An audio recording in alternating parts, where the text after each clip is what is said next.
તો તાકાત છે કોઈને જેને લીધા હું વ્યક્તિગત 100% દુજર દોયલાની વાત કરે છે. હું જાહેરમાં કહું છું કે કાલ સવારે અમૂલના ગેટની અંદર નહીં આવું. હું વિધાનસભામાં એસેમ્બલીમાં પણ બોલ્યો છું કે હું એક ધારાસભ્ય તરીકે અમૂલમાં નથી આવતો, એક સભાસદના એક ડિરેક્ટર તરીકે આવું છું. અને હું જાહેરમાં 18 વર્ષથી છું. એક પણ કર્મચારી પાસેથી એક પણ રૂપિયો લીધો હોય હું જાહેર જીવન છોડી દેવાનું મારી વ્યક્તિગત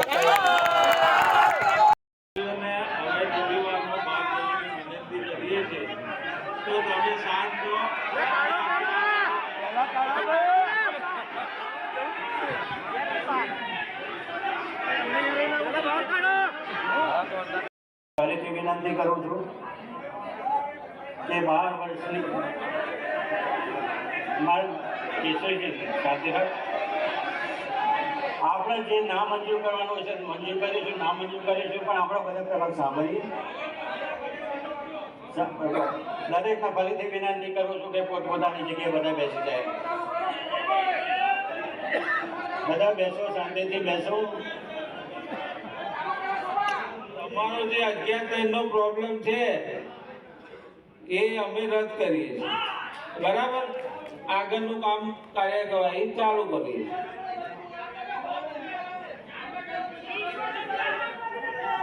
એ હવે આવશે તારે જોઈશું. તો મીટિંગ રાખતા જો તમે બધા કહેતા હોય તો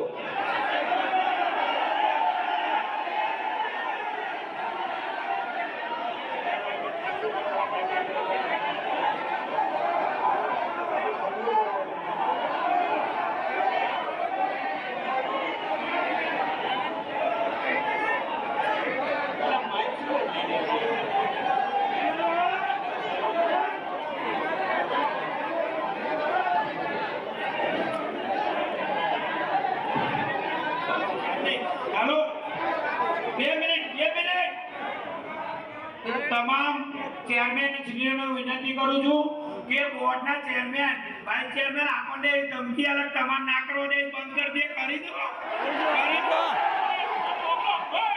આ ચેરમેન સામે અવિશ્વાસ લાવો. આ ચેરમેનના આવા વખતથી અવિશ્વાસની દરખાસ્ત દાખલ કરો. ચેરમેનને દૂર કરો, ચેરમેનને હટાવો. અમૂલ બચાવો, ખેડૂત બચાવો, ચેરમેનને હટાવો.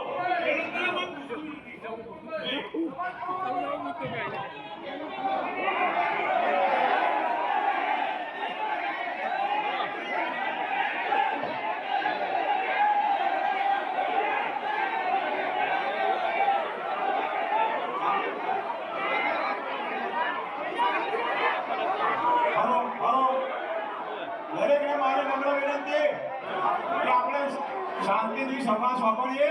જે મુદ્દા આપણે બોલવાના છે આપણે અહીંયા આગળ પહેલા એમની ચર્ચા કરી ગયા તો, અને આપણા માજી ચેરમેન રામસિંહ પરમાર સાહેબ જરા આપણે બે શબ્દ કહેશે તો આપણે એમની વાત ધ્યાનથી સાંભળીએ.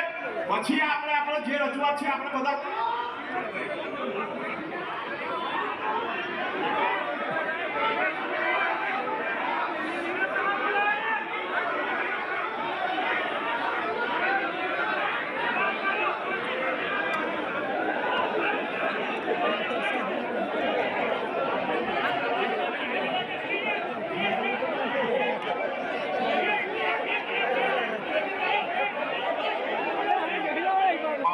પાણીની વ્યવસ્થા ચાલુ કરેલ છે. અત્રે આપણા જે સ્ટાફ છે તરફથી પાણી મળે છે. તો આપણે નમ્ર વિનંતી કે આપણે પોતાનું સ્થાન ગ્રહણ કરીશું તો આપણે પાણી પણ એ લોકો સારી રીતે આપીશું. આપણા સૌના પાણીની વ્યવસ્થા કરી છે. આપણે બેઠા બેઠા જગ્યાએ પાણી મળે એ પ્રમાણે સ્ટાફને મદદ થવા વિનંતી.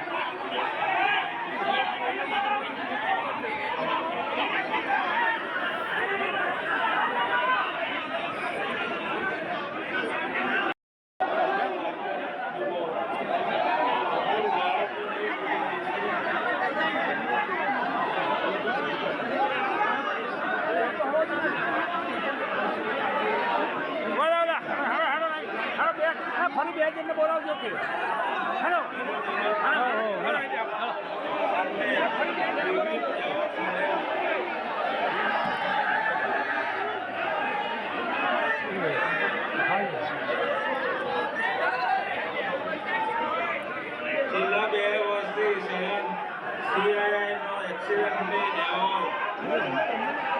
આપણને ના ચોપે ના ચોપે